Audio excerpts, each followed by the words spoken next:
So students, अभी हम लोग करेंगे एक पैरेलल एसी सर्किट का एक एग्जांपल। क्वेश्चन दिया हुआ है कि two impedances Z1 is equal to 6 minus J8 ohm and Z2 is equal to 16 plus J12 ohm are connected in parallel. Current of the combination is 20 plus J10 ampere. Find the branch currents and the complex power in the branch. तो ये पूछा गया है, तो हम लोग सबसे पहले इसका एक सर्किट बना लेते हैं। तो हम लोगों ने जो सर्किट ड्रॉ किया है कि जो दो इम्पीडेंसेस हैं इनको आपस में पैरेलल में कनेक्ट करना है, और जो सर्किट का जो करंट है वो 20 प्लस J10 एम्पियर है। ठीक है, तो इम्पीडेंसेस कैसे दिए हैं? 6 माइनस J8, ये बीच में माइनस है, इसका मतलब है कि ये एक RC सर्किट होगा, इसलिए हमने एक R और एक C बनाया है। चूंकि ये J8 है और ओम में इसका यूनिट दी हुई है, तो इसलिए ये हम लोग लिखते हैं कि ये डायरेक्ट हमको कैपेसिटी और रिएक्टेंस निकाल करके दिया है, तो that means XC is equal to J8 ohm हो जाएगा।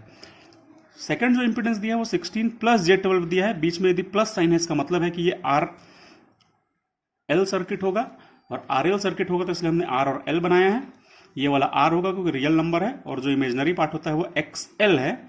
ये हमको डायरेक्ट, क्योंकि इसकी यूनिट ओम्स में है, इसका मतलब है हमको डायरेक्ट XL निकाल के दिया हुआ है, ये XL की वैल्यू होगी। सो XL विल बी J12 ओम। तो ये हमने एक सर्किट बना लिया है, R JXC R JXL, और ये टोटल करंट हो गया है।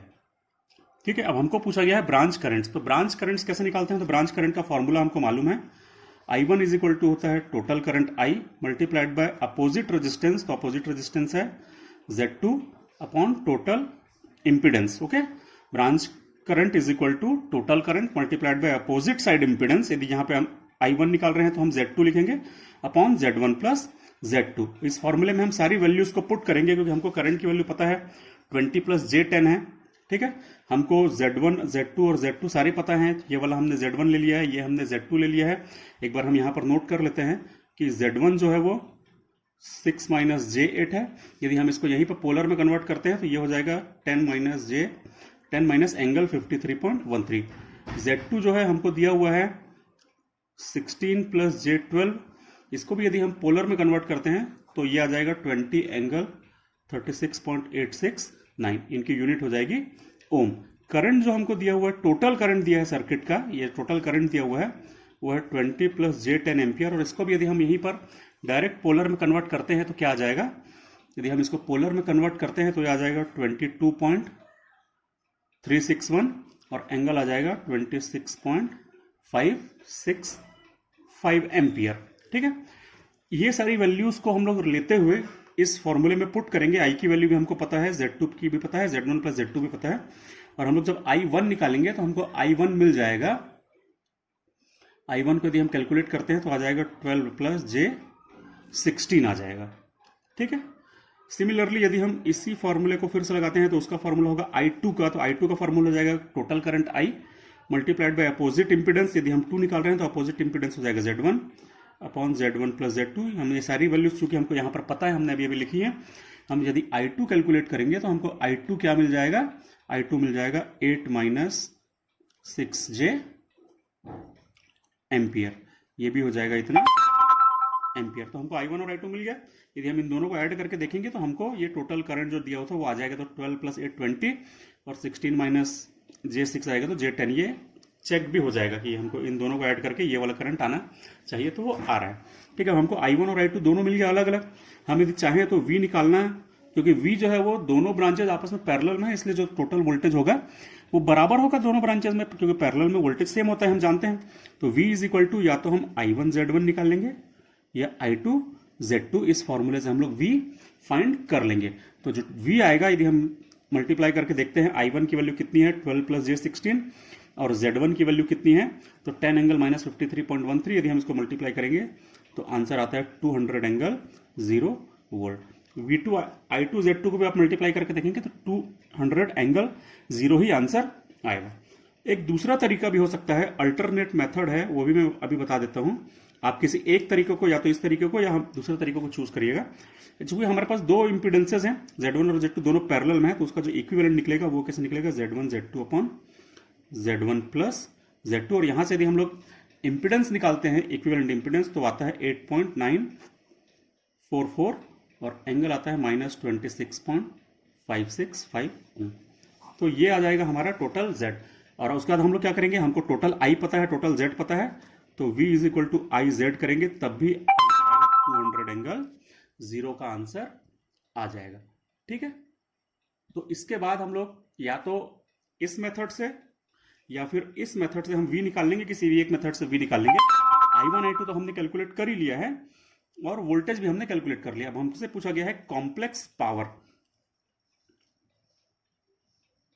कॉम्प्लेक्स पावर, तो कॉम्प्लेक्स पावर क्या होती है, तो कॉम्प्लेक्स पावर होती है S, और S का फॉर्मूला क्या होता है, तो S का फॉर्मूला कॉम्प्लेक्स फॉर्म में मैं बता देता हूं, V इंटू आई का कॉन्जुगेट होता है। ठीक है, तो यदि हमको टोटल पूछा जाएगा तो टोटल भी हम निकाल सकते हैं, 200 एंगल 0 मल्टीप्लाइड बाय आई का कॉन्जुगेट। आई टोटल कितना था, आई टोटल कितना था हमारा 20 प्लस J10, तो ये 20 माइनस J10 हो जाएगा। ठीक है, इसको जब हम मल्टीप्लाई करके जब हम इसका आंसर निकालेंगे तो हमको टोटल जो कॉम्प्लेक्स पावर आ जाएगी वो आ जाएगी 4000 माइनस J 2000, और इसकी यूनिट होती है VA। ये जो रियल पार्ट रहता है ये रहता है हमारा P, और जो इमेजनरी पार्ट रहता है वो रहता है Q। यदि हमसे ब्रांच के बारे में पूछा जाए, जैसे मान लो कि पूछा जाता है कि S1 निकालिए, तो V1 इंटू I1 का कॉन्जुगेट निकालेंगे। अब V तो हमारा सेम है, मतलब V1 is equal to V2 is equal to V, तो V की वैल्यू तो उतनी रहेगी 200 एंगल 0।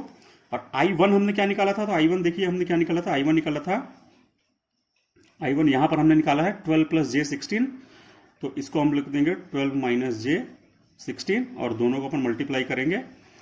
इसको भी हम पोलर में चेंज कर लेंगे, पोलर में चेंज करने के बाद मल्टीप्लाई करेंगे, और उसके बाद हम उसको रेक्टेंगुलर में चेंज कर लेंगे, तो आ जाएगा 2400 माइनस J3200 VA। सिमिलरली यदि हम S2 निकालते हैं तो वो हो जाएगा V2 I2 का कॉन्जुगेट। ठीक है, V2 की वैल्यू फिर वही रहेगी, क्योंकि V1 is equal to V2 is equal to V, तो वही वाली वैल्यू रखेंगे V। और I2 हमने क्या निकाला है, I2 निकाला है 8 माइनस J6, तो 8 माइनस J6, यहां पर जब हम इसकी वैल्यू पुट करेंगे तो हमारा आंसर आ जाएगा 1600। एक्चुअली में एक बात ध्यान रखिएगा, मैंने यहां पर आप लोगों को नहीं बताया था कि जब भी हम कॉन्जुगेट लिखते हैं तो ये जो साइन रहता है, जैसे 20 प्लस J10 था तो 20 माइनस J10 हो गया। यहां पर यदि हमको I1 का कॉन्जुगेट लिखना है तो I1 कितना था, I1 था हमारा 12 प्लस J16, तो इसलिए हमने लिखा है 12 minus J16 because it is conjugate. जब हम लोग S2 लिख रहे हैं तो V2 इंटू I2 का कॉन्जुगेट लिखेंगे, तो I2 का कॉन्जुगेट क्या होगा, 8 माइनस J6 है, ये हो जाएगा 8 प्लस J6। ठीक है, तो इस प्रकार से कॉन्जुगेट निकलता है, तो हम जानते हैं ये आ जा रहा है 1600 प्लस J 1200 VA।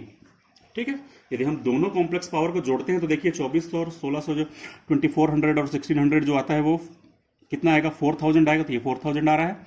और इन दोनों को यदि हम करेंगे तो ये माइनस है, ये प्लस है, तो ये हो जाएगा माइनस 1600, तो ये एक्चुअल में ये माइनस 3200 प्लस J 1200, तो इन दोनों को जब हम जोड़ ऐड करेंगे तो ये आ जाएगा माइनस 2000 वोल्ट। तो एक बार चेक भी हो जाता है, क्रॉस चेक भी हो जाता है, इन दोनों को ऐड करने से ये आ रहा है कि नहीं आ रहा है। तो इस प्रकार से हम लोग कॉम्प्लेक्स, मतलब किसी भी प्रकार का यदि हमको पैरेलल सर्किट दिया हुआ है तो उसमें हम बड़ी ही आसानी से हमको जो भी चीज फाइंड करने के लिए बोली जाए वो हम फाइंड कर सकते हैं। दो तरीके होते हैं, या तो हम इन दोनों का पैरेलल निकालें और उसके बाद सॉल्व करना चालू करें, या हम लोग पहले करंट का डिवीजन निकाल लें इस प्रकार से और उसके बाद हम लोग आगे बढ़ें। हमसे कॉम्प्लेक्स पावर पूछा गया है, हमसे एक्टिव पावर, रिएक्टिव पावर, जो भी पूछा जाए हम लोग इस प्रकार से फाइंड कर सकते हैं। ठीक है, थैंक यू।